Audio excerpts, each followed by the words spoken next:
Common cold next disease है which is caused bye rhinovirus.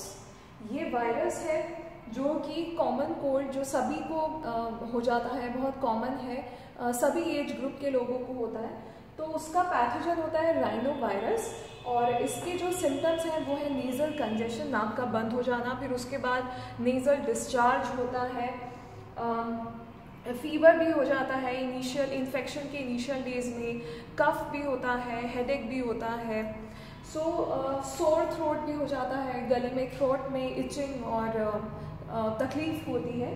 तो common cold भी कैसे स्प्रेड होता है, बस जैसे मोड ऑफ ट्रांसमिशन निमोनिया के पैथोजन का है, सेम उसी तरीके से, मतलब अगर कोई पर्सन अफेक्टेड है कॉमन कोल्ड से और उसकी इस्तेमाल की हुई चीज़ लाइक उसका इस्तेमाल किया हुआ कोई टॉवल, कोई हैंडकरचीफ, उसके क्लोथ्स किसी हेल्दी पर्सन ने यूज़ किए या उसके क्लोज कांटेक्ट में आया तो उसको भी कॉमन कोल्ड होने के चांसेस बहुत बढ़ जाते हैं। इसमें नेक्स्ट डिजीज़ है malaria.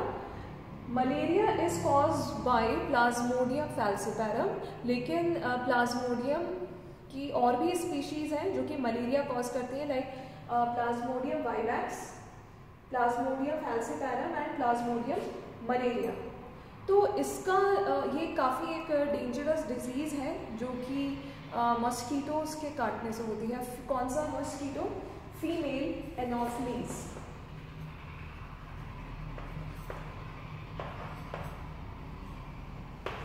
Female Anopheles is the vector of this disease, vector of this pathogen. See, the difference between vector and pathogen is the actual cause of the disease और vector होता है जो उसको कैरी करता है, ठीक है। तो जो एनोफिलीज है वो इस प्लाज्मोडियम को अपने अंदर कैरी करता है और ह्यूमंस तक पहुंचाता है। तो ह्यूमंस तक कौन पहुंचा रहा है? Female anopheles. बट कॉज कौन कर रहा है? वो मच्छर कॉज नहीं कर रहा है। The causing agent of malaria is Plasmodium. Okay, तो ये कैसे स्प्रेड होता है कि कोई एक मॉस्किटो है, मच्छर है which is infected by this pathogen, वो उसको जब काट लेता है तो उसके ब्लड में स्पोरोजोइट्स को इंजेक्ट कर देता है। स्पोरोजोइट्स उसकी एक फॉर्म होती है जो कि लीवर के अंदर चली जाती है, लीवर सेल्स के अंदर मल्टीप्लाई करती है एसेक्सुअली और लीवर सेल्स को बर्स्ट करके फिर वो ब्लड में आ जाती है।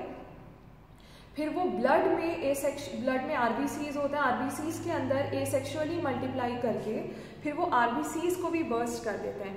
जब आरबीसीज बर्स्ट होते हैं तो एक हीमोजोइन नाम का एक केमिकल रिलीज होता है जिसकी वजह से जो कैरेक्टरिस्टिक चिल्स होते हैं मलेरिया में वो आते हैं। ओके, तो फिर उसके बाद वो सेक्सुअल रिप्रोडक्शन स्टार्ट कर देते हैं और गैमीटोसाइट्स बना लेते हैं। वो फिर आगे अपना लाइफ साइकिल कंप्लीट करते हैं, 2 स्पोरोजोइट्स बना लेते हैं। फिर स्पोरोजोइट्स वो अगर उस आदमी का, एक जिसको मलेरिया है, उसके ब्लड में स्पोरोजोइट्स रहते हैं।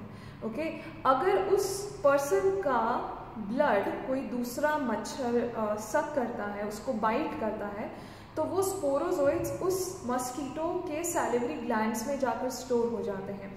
फिर जब वो मस्कीटो, वो पर्टिकुलर मच्छर जब किसी हेल्दी पर्सन को बाइट करेगा तो अपने सैलिवरी ग्लैंड्स में से स्पोरोजोइट्स को उसके ब्लड में इंजेक्ट कर देगा।